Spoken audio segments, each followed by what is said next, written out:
Estamos ao vivo. Olá, Facebook, YouTube, Instagram.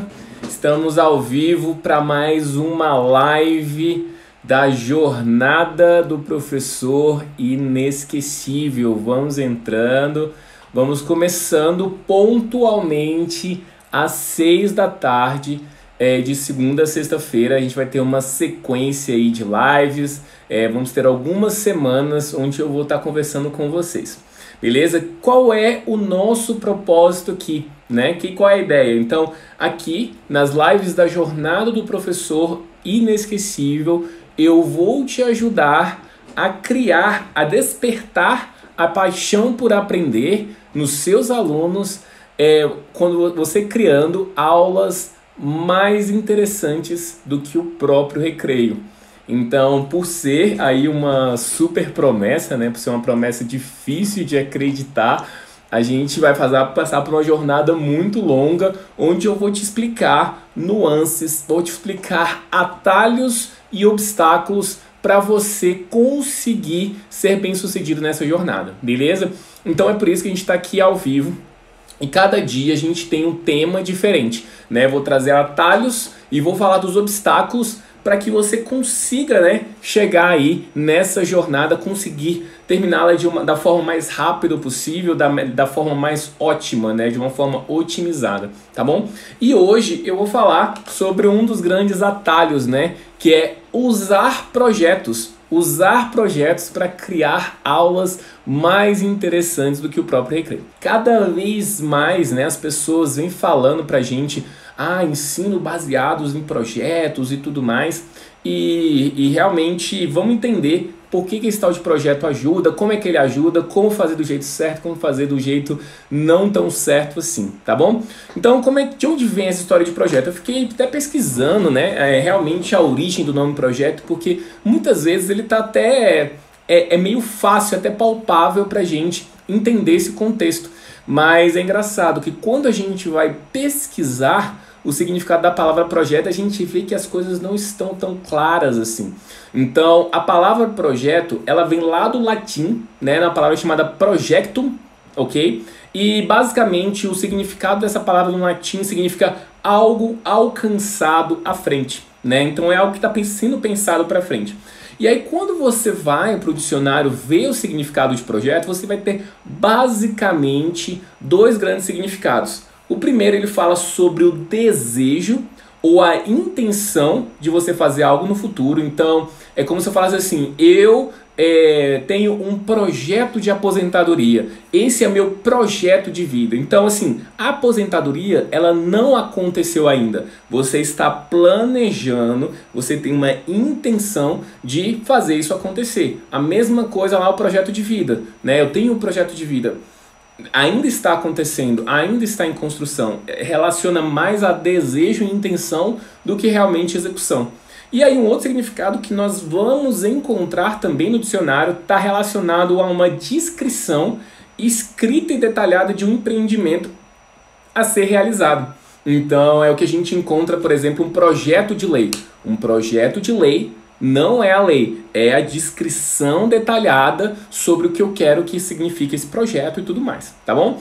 Então é isso, esse é o significado de projeto. E quando eu penso, né, nas aulas baseadas em projetos, eu fiquei desconfortável com esse conceito. Eu pensei assim, poxa, não é bem isso o que eu entendo por projeto, porque parece que fica muito no campo das ideias. Ironicamente, eu penso assim que projeto estava relacionado mais à execução. E é engraçado, quando a gente vê esses conceitos do dicionário, ele está mais relacionado a uma intenção, a um plano, do que realmente a execução. E aí eu acho que a ideia de projeto que ficou mais alinhada com aquilo que eu vejo e que eu acredito que realmente gera mais impacto, a gente vai encontrar não no dicionário, mas lá na parte do, vamos dizer assim, da Bíblia do gerenciamento de projetos. E lá eles vão dizer o seguinte, que projetos são conjuntos de atividades temporárias e interrelacionadas que têm como objetivo produzir um resultado único. Tá, vamos lá. Como assim? Então, primeiro, o conjunto de atividades temporárias, ela tem um tempo para acabar, né? Então, um projeto não é uma coisa que dura para sempre. ele vai ter lá tempo para acabar. Interrelacionadas, então você vai conectar várias coisas diferentes. E aí a gente já entra no âmbito que é diferente da sala de aula. Por quê? Na sala de aula a gente tem... as matérias são separadas, né? A matemática, o português, as ciências. E aí quando eu falo de interrelacionar é muito legal, porque a gente tem a questão meio que da interdisciplinariedade, né? E o resultado único, né? Você vai ter um resultado ali no final e você vai ter uma atividade temporária. Fechou esse ciclo, entra em outro projeto. E, bom, dito isso, né? Por que a gente vai aprender, né? Por que falar em aprendizado baseado em projetos? Por que isso é tão interessante? Será que a criança aprende mais com o ensino baseado em projetos?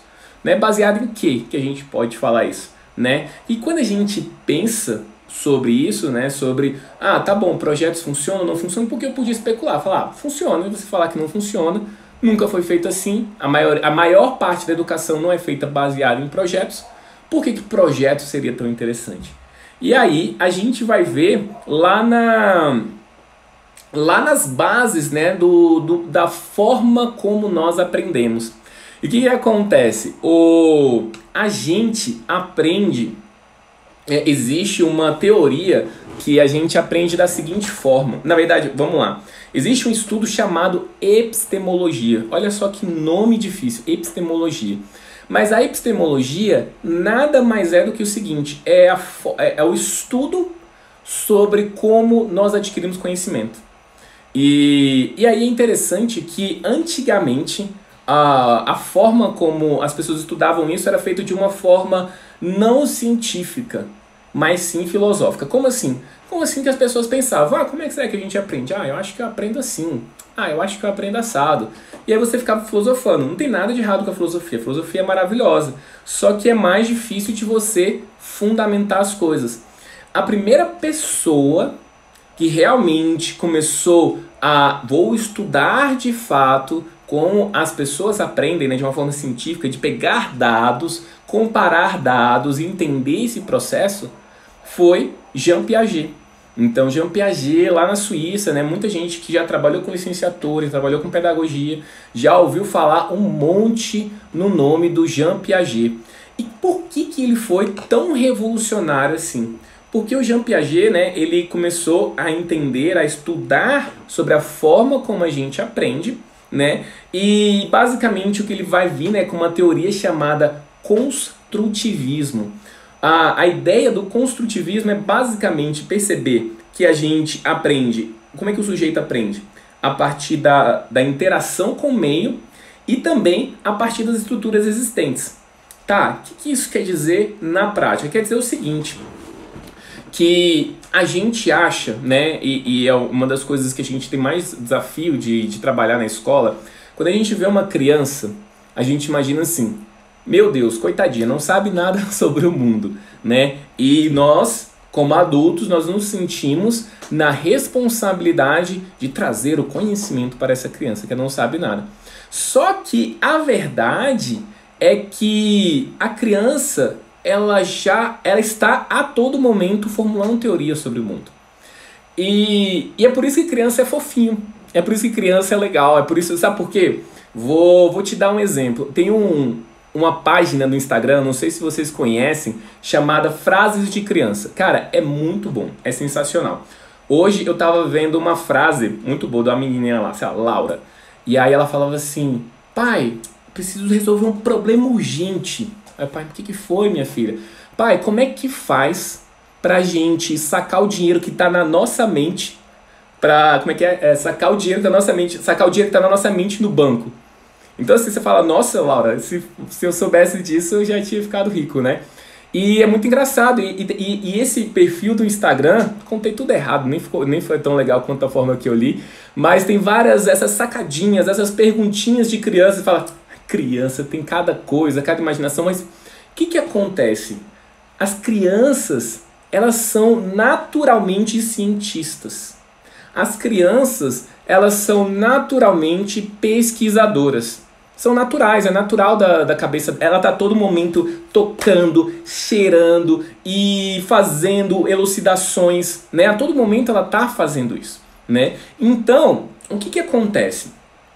Só que às vezes essas teorias estão erradas. Poxa, quando você pensa, né, de uma forma lógica, você, caramba, nada a ver o que essa menina pensou. Como é que assim tirar ou sacar o dinheiro da minha própria cabeça?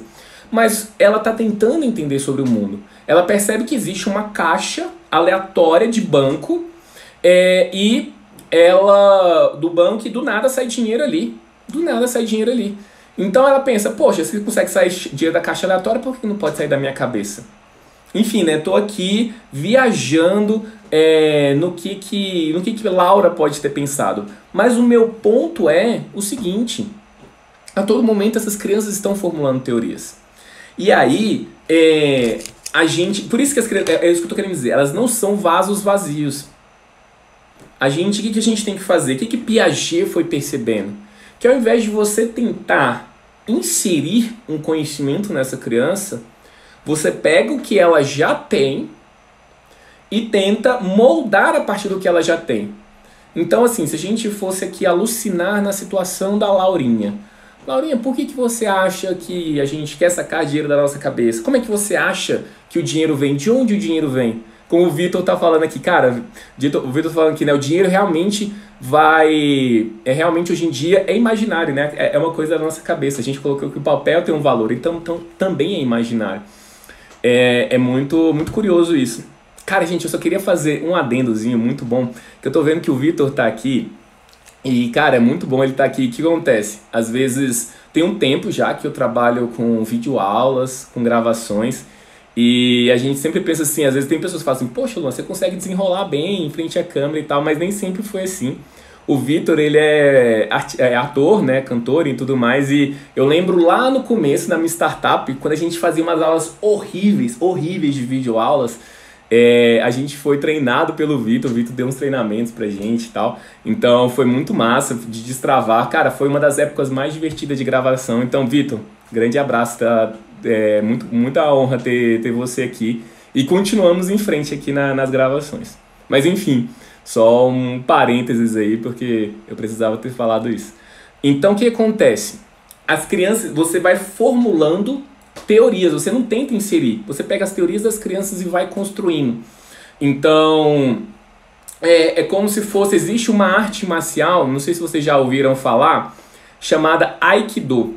Aikido, ela fala assim, é uma arte marcial que ela trabalha com, tipo assim, a partir do ataque do oponente. Então, assim, ela usa a força do oponente para conseguir ganhar uma batalha. E às vezes a gente falta um pouco de um Aikido pedagógico. Eu acredito que o construtivismo é uma espécie de Aikido pedagógico. Como assim? Ao invés de a gente ficar, menino, você tem que aprender isso, menino, você tem que não sei o quê. O que você tem que fazer? Você tem que pegar as coisas que elas já estão aprendendo e aí você conseguir moldar. Né? Não tenta bater de frente com o seu opositor. Né? Opositor, lógico, a criança não é um opositor nosso. Mas a forma como a gente vai trabalhando com esse processo, né, a gente pode trabalhar de uma forma muito mais fluida. E é essa base que o construtivismo vai fazendo. Um excelente exemplo disso também, tem um vídeo do Neil deGrasse. O Neil muitos de vocês talvez conheçam, né? É um físico super famoso, ele fala aí sobre, principalmente... ele explica de uma forma muito intuitiva, principalmente coisas relacionadas à astrofísica, né? E tem um vídeo muito interessante dele que fala assim, Neil, como é que você faz para explicar sobre a fada do dente para sua filha? Você fala que existe, fala que não existe e tudo mais. E ele tem uma história muito boa, que eu vou contar em partes, mas depois eu vou deixar o vídeo disponível no Telegram, para o pessoal que acessar no Telegram, mas basicamente ele diz o seguinte, né? Acho que a filha, não sei se é a filha ou o filho dele, pergunta sobre a existência da fada do dente, né? Como é que se a fada do dente existe ou não existe? Ele, você tem que descobrir. Como é que você descobriria? E aí a criança coloca umas armadilhas lá, coloca uns alumínio no chão para fazer barulho, não sei o quê. E aí ele vai tentando entender, depois ele começa a conversar com os coleguinhas, olha, eu acho que esse negócio de fada do dente não existe. Mas é muito interessante o vídeo, depois você pesquisa ou acessa lá no Telegram, que eu vou passar depois. Mas o que ele instiga? Ao invés de ele falar assim, fada do dente existe ou não existe, ele fala assim, como é que você vai descobrir se ela existe ou não? Como é que você vai comprovar isso? E a criança vai descobrir por conta própria. Ao invés de você chegar assim, não, esse negócio é coisa da sua cabeça. Não. E quantas vezes falta isso na nossa vida? Né? Da gente não pensar de forma racional para quebrar, né? Quebrar essas, vamos dizer assim, fantasias que a gente vive no dia a dia. Que a gente pode não acreditar em fada do dente, mas quantas fantasias a gente se permite acreditar sem comprovar, né? É a falta do pensamento científico. Então, é isso, né? É esse processo que a gente vê aí. Então, a gente entra nessa base do aprendizado lá com Jean Piaget. E o que isso tem a ver com o projeto, Luan? O que tem a ver com o projeto? Que aí vai entrar um outro cara em cena. Um cara que vai complementar o que Jean Piaget falou, chamado Seymour Papert. Né? Seymour Papert é um pesquisador lá da África do Sul, foi pupilo do Jean Piaget, ficou muito tempo, né, estudando essa coisa da forma de aprendizado e tal. E depois Seymour Papert foi trabalhar como um pesquisador lá no MIT. Isso eu tô falando aí década de 60, 70 mais ou menos. E aí ele vai fazer uma combinação muito louca, porque ele sai ali, vamos dizer assim, do berço ali, da parte que está falando sobre educação, né, sobre o aprendizado, e vai para a parte que era a meca da tecnologia, que é o MIT, né? Até hoje o MIT é uma grande referência. Então, e aí ele vai juntar os dois mundos, o mundo da tecnologia e o mundo do aprendizado. Então é muito interessante isso, e ele vai formular uma teoria de aprendizado chamada construcionismo, né? Não é construtivismo do Jean Piaget, é construcionismo. E o construcionismo não é nem uma coisa oposta, nem uma coisa igual, é uma coisa complementar. E aí o que ele vai fazer? O que o Seymour Papert vai ver?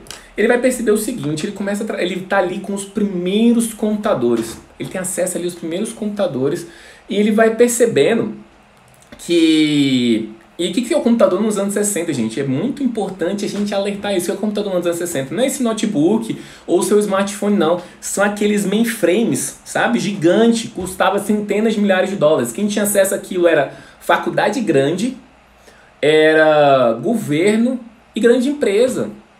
Centenas de milhares de dólares. E aí, com toda aquela base que Seymour Papert tinha lá com Piaget, o que ele vai pensar? Ele, cara... Eu acho que se as crianças começarem a aprender a programar, a mexer nesses computadores, elas vão conseguir aprender muito mais. Que aí ele vai entrar muito numa questão, por exemplo, se a gente pega aqui as ciências exatas, a matemática, por exemplo. Qual é um dos grandes problemas da matemática? Por que às vezes matemática é tão difícil? Porque matemática é muito abstrato. É abstrato, ela tá muito... Você tá, mas o que é esse x ao quadrado? O que é isso aqui? Então, é muito difícil para algumas pessoas conceberem esse conhecimento. Então, você precisa de algo real, algo palpável para fazer aquilo acontecer. Quando você vê sentido e significado naquilo, você consegue aprender muito mais. Então, o que Seymour Papert vai fazer? Ele vai perceber que essa questão vai incentivar as crianças a programar, a usar o computador para tirar a matemática do campo abstrato, do campo da imaginação e criar algo.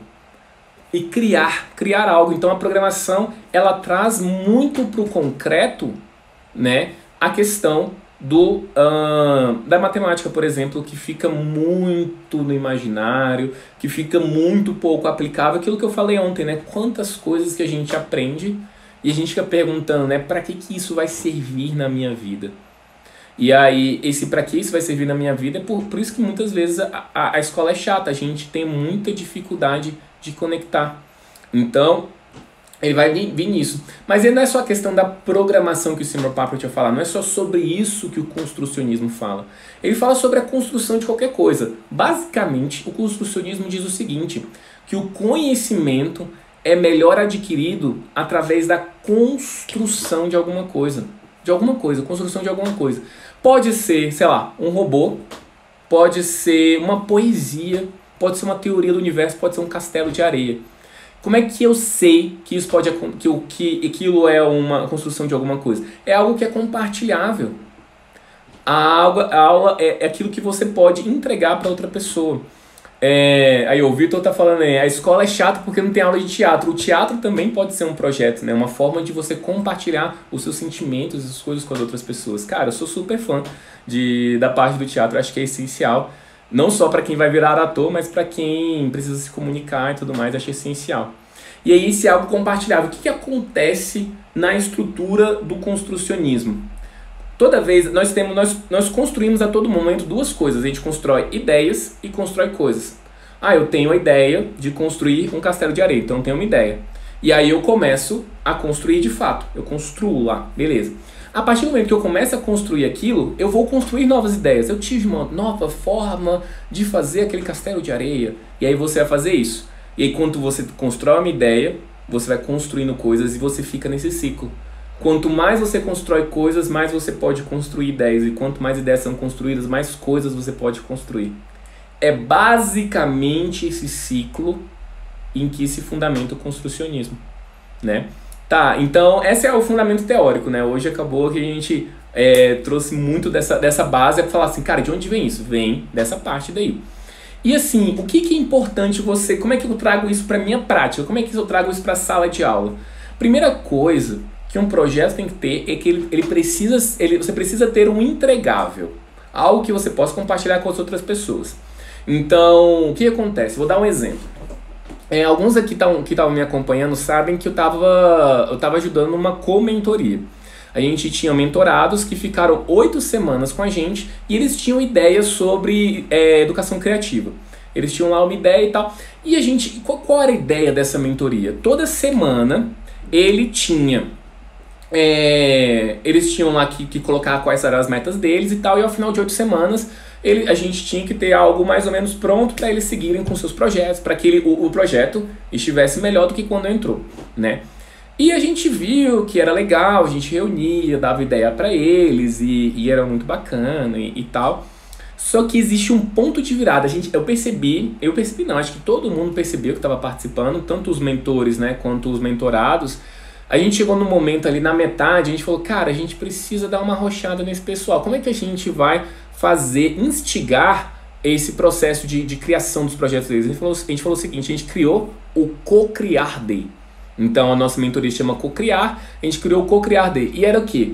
A gente falou para eles o seguinte, gente, quando acabar as 8 semanas, vocês vão apresentar o projeto de vocês. Então eu até anunciei aqui, a gente vai ter o Co-Criar Day e tal.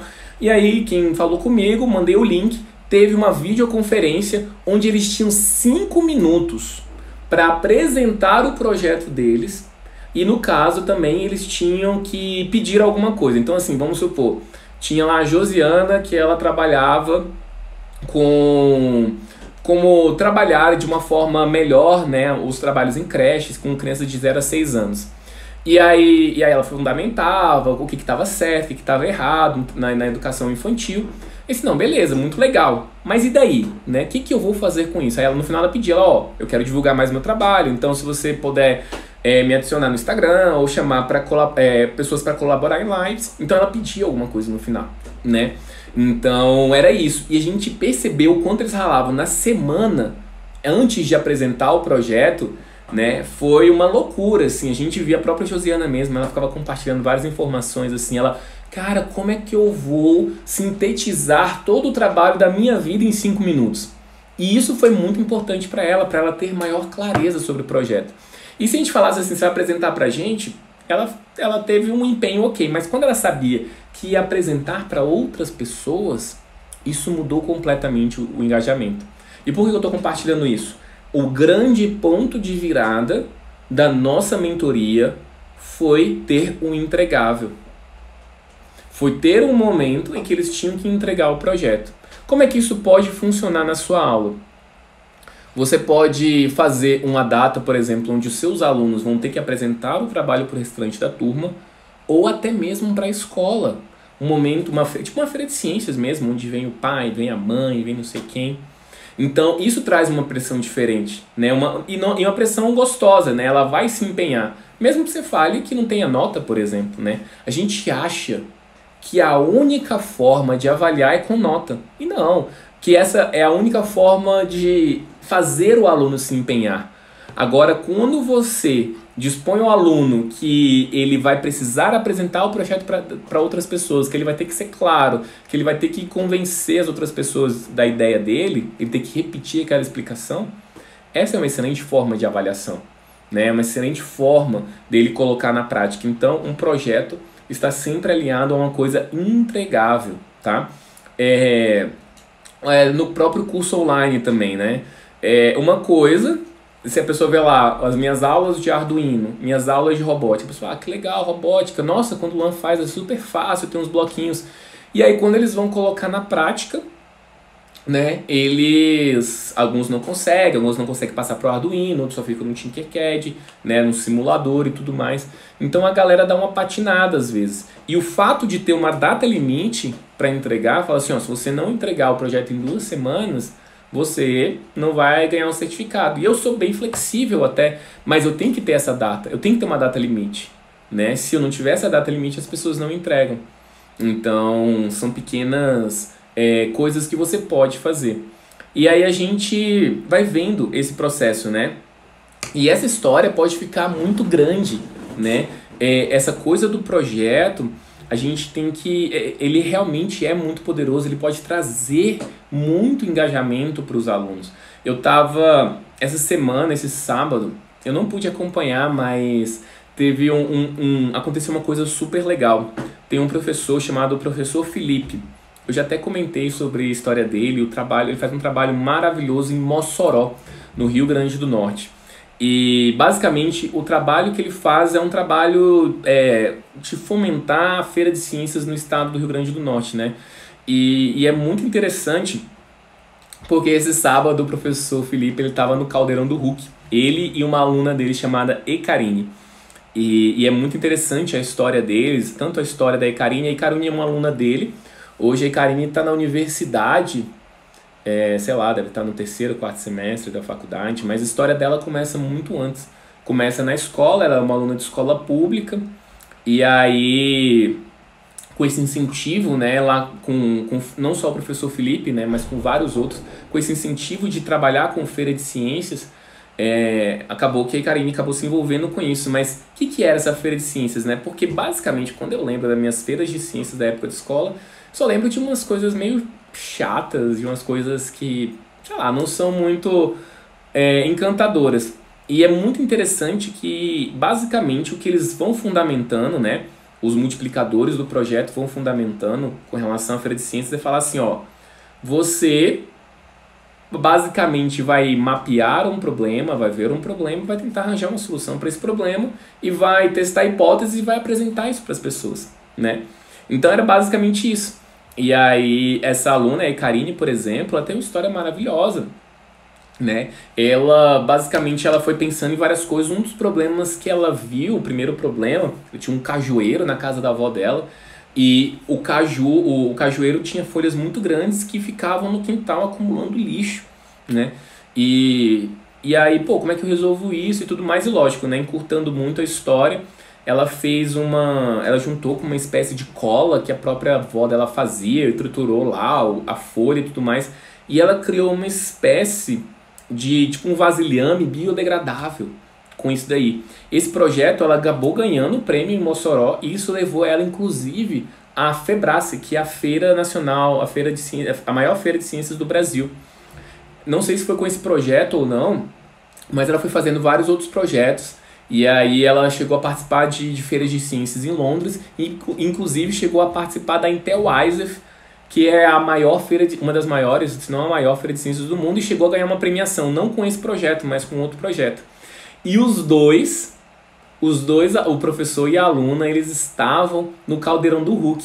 Eles foram chamados para um programa chamado The Wall, nem sabia da existência desse programa.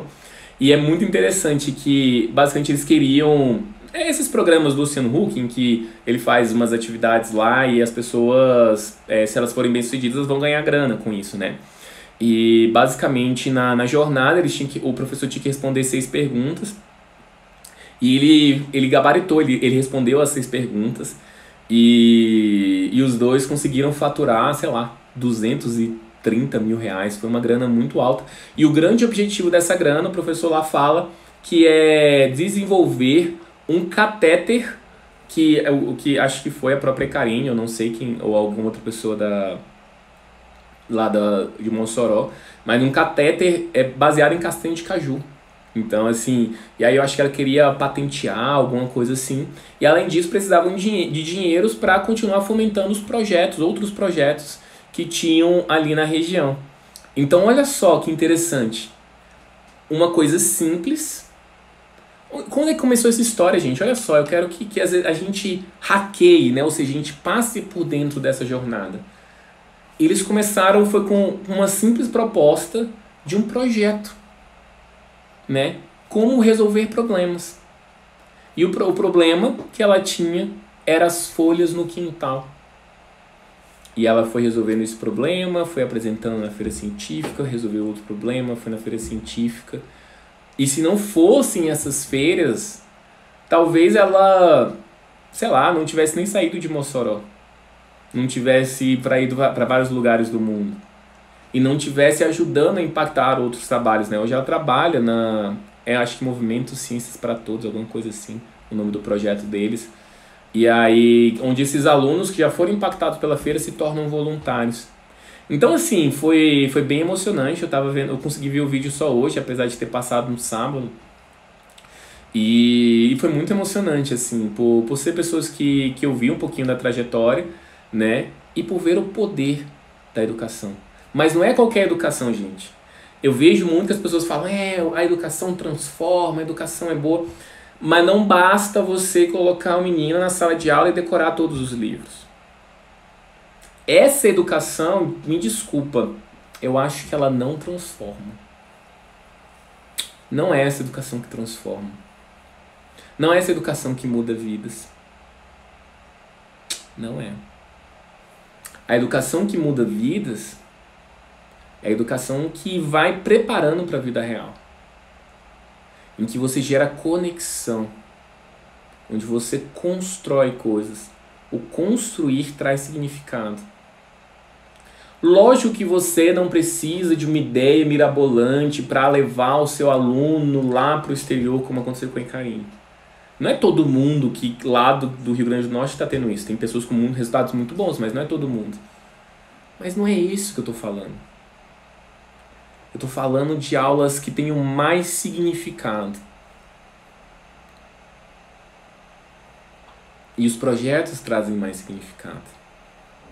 É isso que eu quero trazer para vocês. Coisas reais. A construção de alguma coisa. Eu tava falando... E assim, gente, e nem precisa ser trabalho bonito. Às vezes a gente pensa, né? Eu quero um trabalho muito bem feito. Eu tava conversando com a Érica, que é uma aluna minha da turma 1 desse ano, né? 1 2020. Conversando com ela sobre o processo, de como ela conheceu a robótica, conheceu o Arduino e tudo mais. E a Érica me contou assim... Poxa, antes das minhas aulas, né? Ela desenvolveu um projeto, o semáforo, que geralmente é um projeto clássico do Arduino. E ela ficou um tempão e fez lá o semáforo e fez as luzinhas acenderem e tudo mais. Trabalho ok. E aí ela passou tanto tempo fazendo aquilo ali, conseguiu, e ela ficou super feliz quando ela conseguiu. Eu fui mostrar para os colegas dela, né? Olha só, gente, eu fiz esse aqui, esse LED vermelho acender, depois esse verde e tal. E o pessoal não deu muita bola para ela. Ela comentou o quanto ela ficou meio chateada, né? Ela, poxa, a galera não valoriza o trabalho duro que a gente tem, mas às vezes o produto final, por assim dizer, ele não vai dizer tanto a história. Mas quem vivencia o processo sabe o quanto aquilo foi significativo. Então quando eu vejo, às vezes, meus alunos fazendo um robô que é de papelão, mas às vezes ele é meio tosco, meio troncho, não é sobre isso, não é sobre o design perfeito, sobre o trabalho bonitinho. É quem ela se tornou na jornada. É quem ela se tornou na jornada. Isso faz toda a diferença. E é isso que a gente quer, né? E aí, então esse é o poder, né? De criar algo. E o criar, então assim, como não fazer, né? Vamos começar pelo jeito errado. Então tá bom, eu quero fazer projetos, né? Eu quero... O que é importante eu estar atento? O que acontece? É muito comum nessa área de projetos, né, quando você vai desenvolver projetos em sala de aula, e vamos dizer assim, não é que é errado fazer, mas se você for por essa linha, você não vai ter resultados legais. Então, primeira coisa, né, você querer que todo mundo faça exatamente a mesma coisa. Cara, tem muita coisa para dar errado aí. Por quê? Então, assim, se você pensa assim, vamos pegar um exemplo desse semáforo aí, onde você acende um LED vermelho, um verde e um amarelo. Beleza? Então tá. Aí você fala, gente, olha só, agora vocês vão colocar aqui o LED vermelho. Agora vocês vão fazer essa programação. Agora vocês vão fazer isso, isso, isso, isso. No final, todo mundo tem o mesmo projeto igual. Então, assim, o que aconteceu ali? A pessoa, beleza, ela entendeu sobre LED, ela entendeu sobre programação, entendeu mais ou menos, né? Às vezes foi seguindo um passo a passo. Mas ela não se sentiu parte desse processo de construção. Então, toda essa coisa da identidade, de criar algo, você perdeu se você for seguindo passo a passo. Essa, inclusive, tudo que a gente está falando é o quê? É de sair da forma clássica da escola. Né? Aquele formato cartesiano, onde todo mundo faz a mesma coisa. Não adianta nada você pegar a robótica ou programação e fazer o mesmo modelo. Você está colocando chantilly em um bolo de lama. O bolo continua sendo de lama. Não adianta. E aí, o que você vai tentando buscar estratégias para fazer diferente. Então, assim, quando uma outra forma do projeto não ser tão engajador, tão encantador, e aí vamos voltar na nossa premissa, né? Ter aulas mais interessantes que o recreio, é quando você, a criança não tem oportunidade de colocar a identidade dela, a cara dela no projeto. Então isso tudo torna, você fala, mas eu trabalho baseado no projeto. Você, mas não é tão legal, né? E aí o que é importante? É você, né, ter isso, mas você fala assim, tá, Luan, beleza, então eu vou deixar as crianças mais livres, eu não vou falar exatamente o que elas precisam fazer e tudo mais. E aí a chance de você cair em uma outra cilada é muito alta. Você fala, porque você chegar pro menino e fala assim, hoje o projeto é o que você quiser. É altamente provável, sabe o que ele faça? Nada. Ele vai travar. Ele vai travar. É que nem é uma coisa que quem me acompanha já sabe, já ouviu falar, né? A síndrome da redação de tema livre. Quando a professora fala assim, hoje o tema é livre. Rapaz, eu ficava 15 minutos só pensando o que eu ia falar. Então não deixa tão livre. O que é interessante? Você colocar uma temática. A gente vai falar aqui sobre parque de diversões. Construa brinquedos. Como é que a gente pode construir brinquedos? Que brinquedo que você gosta?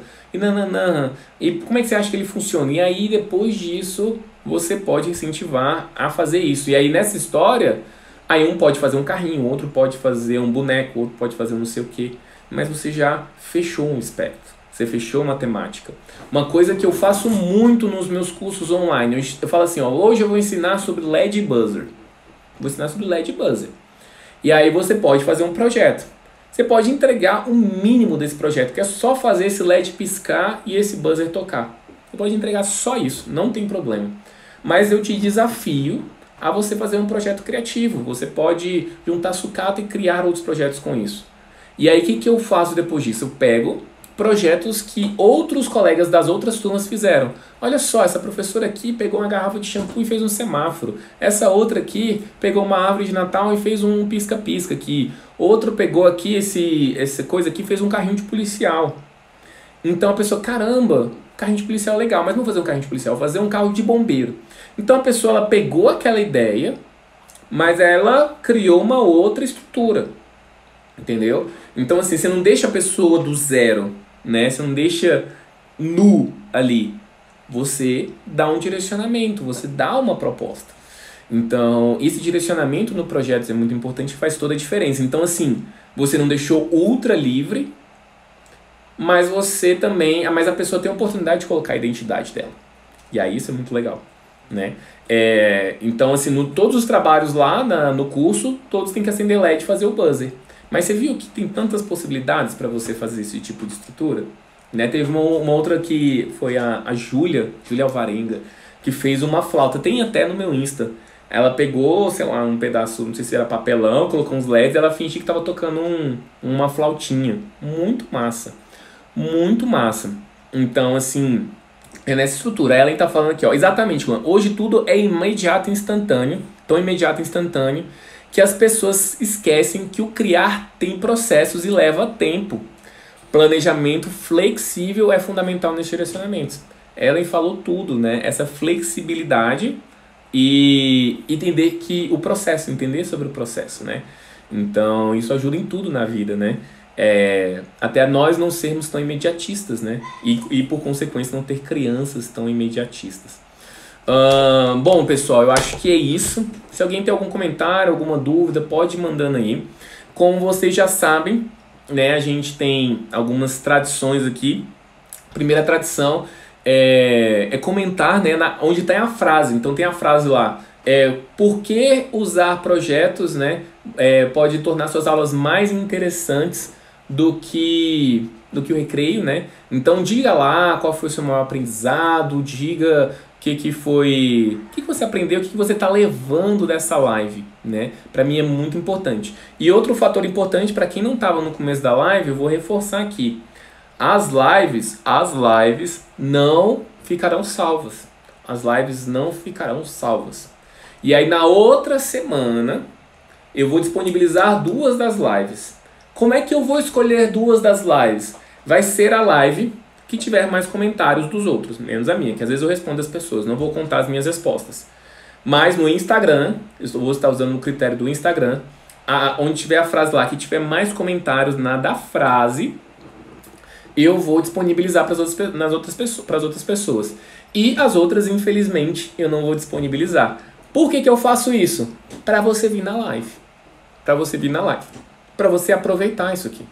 Tá? Senão, se você... É aquela coisa de entregar. Se você souber que tem disponível, você não vai ver nunca. Tá? Então, é por isso que eu estou fazendo isso. Lembrando que saindo daqui, eu vou pro Telegram. Vou fazer o resumo lá dessa live no Telegram.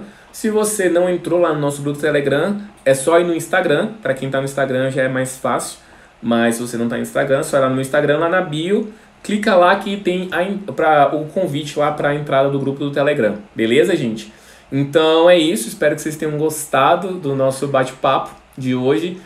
Amanhã volto pontualmente às 6 da tarde aqui no Instagram, também no YouTube e também no Facebook. E muito legal estar com vocês e vejo vocês amanhã, beleza? Grande abraço para todo mundo, abraço!